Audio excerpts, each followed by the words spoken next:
లో మొట్టమొదటి కరువు అబ్రహాము కాలంలో కానాను దేశంలో సంభవించింది. ఈ సందర్భాన్ని ఆదికాండం 12వ అధ్యాయం 10వ వచనంలో చూడవచ్చు. అబ్రహామును దేవుడు కల్దీల దేశం నుండి తాను వాగ్దానం చేసిన కానాను దేశానికి నడిపిస్తాడు. దేవుడు కానానులో అబ్రహాముని విశ్వాసానికి ఒక పరీక్ష పెడతాడు. కానీ విశ్వాస పరీక్షలో అబ్రహాము తేలిపోయాడు.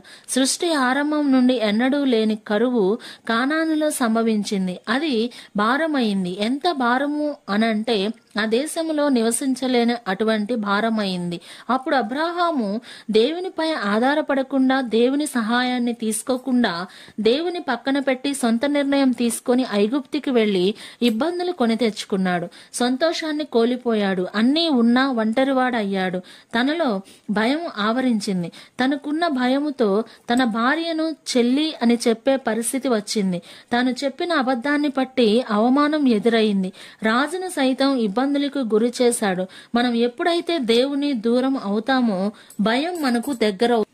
యెహోవా మాటను విశ్వసించి సమస్తాన్ని విడిచిపెట్టి వచ్చిన అబ్రహాము సమస్యను పరిష్కరించే దేవుని వైపు చూడకుండా కరువు అనే సమస్య వైపు చూడటం వల్ల అలాంటి పరిస్థితులు ఎదుర్కొన్నాడు. చివరికి అబ్రహాము తన తప్పు తెలుసుకున్నాడు.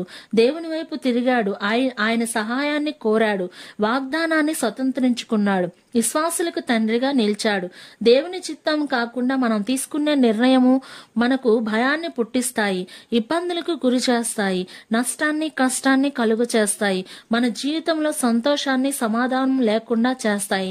అలాంటి పరిస్థితులు రాకుండా ఉండాలి అనంటే దేవుణ్ణి హద్దుకొని ఆ రీతిగా మన హృదయాలను సిద్ధపరుచుకుందాము. అట్టి ధన్యత ప్రభువు మనకు అనుగ్రహించునుగాక. ఆమేన్.